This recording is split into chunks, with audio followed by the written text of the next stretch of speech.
டிஸ்னியோட த line king Simba படம். அது ஒரு அனிமேஷன் கார்ட்டூன் மூவி. ஸோ இந்த படத்தின ஒரு சின்ன எக்ஸ்பிளனேஷன் நான் உங்களுக்கு தரப்போறேன். அந்த எக்ஸ்பிளனேஷனோட காட்சியோட பார்க்க போறோம். So come to the story. இந்த ஸ்டோரியில 2 லைன் இருக்கு. ஒன்னு வந்து முஃபாசா, இன்னொன்னு வந்து ஸ்கார். 2 பேரும் அண்ணன் தம்பி. அதுல முஃபாசா தான் அந்த ட்ரைபையே லீட் பண்ணுது. இப்போ ஒரு ட்ரைப்ல 2 லைன் இருந்துச்சுன்னா அந்த 2 லைனும் சண்டை போட்டு ஜெயிக்கிற லைன் தான் அந்த ட்ரைப்ல இருக்கிற எல்லா லைனர்ஸுமே லீட் பண்ணும். இது பிடிக்காத ஸ்கார் ஒரு நாள் முஃபாசாவை சதி பண்ணி கொன்னுடுச்சு. முஃபாசாவோட பையன் சிம்பானாலதான் முஃபாசா இறந்தாருன்னு சிம்பாவை நம்ப வச்சு சிம்பா அந்த ட்ரைபை விட்டு ஓடி போயிடும். இந்த காட்டுலயே ஒரு பகுதி இருக்குல்ல, அது ஒரு வேற ஒரு பகுதியில அதுக்கான ஒரு ஃப்ரெண்ட்ஸை மேக் பண்ணிட்டு ஒரு ஜாலியான லைஃப் வாழ்ந்துட்டு இருந்துச்சு. சோ இந்த லீடர்ஷிப், இந்த குவாலிட்டிஸ் எதுவுமே எனக்கு வேண்டாம், எனக்கு சந்தோஷம் மட்டும் போதும்னுட்டு அதோட ஐடென்டிட்டியை மறந்து அது ஒரு இன்னொரு பகுதியில வாழ்ந்துட்டு இருக்கும் அதோட ஃப்ரெண்ட்ஸோட சந்தோஷமா. ஆனா இங்க இருக்கிற இடத்துல வந்து ரொம்ப பிரச்சனைகள் நின்றுட்டு இருக்கும். ஏன்னா அங்க ஒரு ராஜா இல்ல.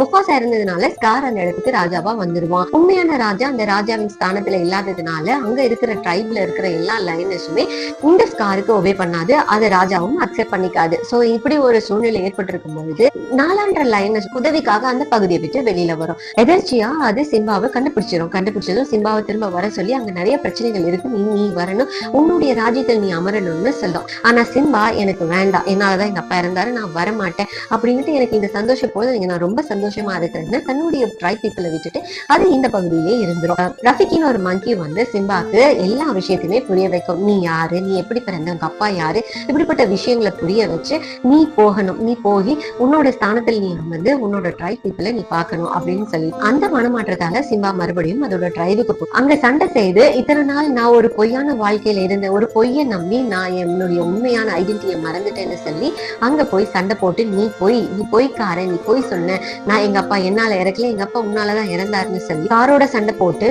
ஜெயிச்சு அந்த ட்ரைப்க்கு மறுபடியும் அது ராஜாவா ஆகும். ஒன்னு காட், இன்னொன்னு ஈவில். சோ காடுக்கு நிகரா எப்பவுமே ஈவில் வர முடியாது. ஆனா காடுக்கு நிகரா வரணுன்றதுக்காக பல சதிகளை இங்க செய்துட்டு இருக்கு.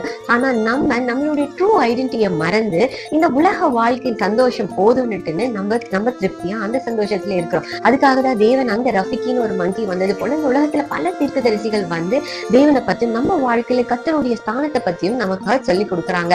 அந்த ஸ்டோரியில ஜூஸுன்னு ஒரு பேர்டு இருக்கு. அந்த பேர்டு எப்பெல்லாம் சிம்பாவாகட்டும் ட்ரைப்ல இருக்கிற மத்த லயன்ஸ் ஆகட்டும் எப்பெல்லாம் பிரச்சனையில இருக்குதோ அப்பெல்லாம் அந்த ஜூசு பேர்டு வந்து அங்க ஹெல்ப் பண்ணி அவங்கள சேவ் பண்ணோம். அதே போலதான் நம்மளுடைய வாழ்க்கையில பரிசுத்த ஆவியானவர் நம்ம எப்பெல்லாம் பிரச்சனையில இருக்கிறோமோ அப்பெல்லாம் நம்மள வந்து நமக்கு உணர்த்தி வந்து இப்படிப்பட்ட கைடன்ஸை நமக்கு கொடுத்துட்டு இருக்கிறாங்க. ஸ்காருக்கும் முஃபாசாக்கும் நடந்த சண்டையில முஃபாசா தான் ஜெயிச்சதுனால அந்த ட்ரைபை முஃபாசா தான் லீட் பண்ணிட்டு இருந்தாங்க. சோ நம்ம தான் வெற்றியின் சைட்ல இருக்கிறோம். நான் ஆல்ரெடி சொன்ன மாதிரி ஜெயிக்கிற லயன் தான் அந்த லயனஸ் அந்த ட்ரைபை லீட் பண்ணோம். அதே போல நம்ம தான் லயனஸ், நம்மளுடைய தேவனுக்கு நம்ம தான் லயனஸ், நம்ம தானே மணவாளனுக்காக காத்திருக்கிற மனவாட்டி. சோ நம்மளுடைய மனவாளன் ஜெயிச்சு வெற்றியின் ஜீவியத்தோட அவர் ஜெயிச்சு நமக்காக பரலோகத்துல காத்திருக்கிறார். சோ அவருக்காக காத்திருக்கிற மனவாட்டி அவர் பேச்சு அவரோட லீடர்ஷிப்ல தான் நம்ம நடக்கணுமே தவிர்த்து சோ இந்த உலகத்தோட பொய்யில இல்ல, நம்ம ஜெயிச்ச இயேசு கிறிஸ்துவின் அவர் காட்டுகிற அவர் லீடர்ஷிப்ல தான் நம்ம லீட் ஆகணும். நம்ம ஒவ்வொருவரும் பிறக்கும் பொழுதே ஒரு self ஐடென்டிட்டியோட பிறக்கிறாங்க.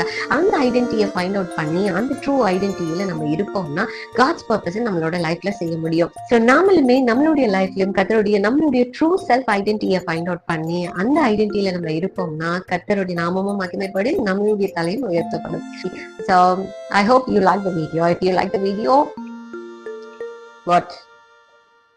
Subscribe. Okay, God bless you.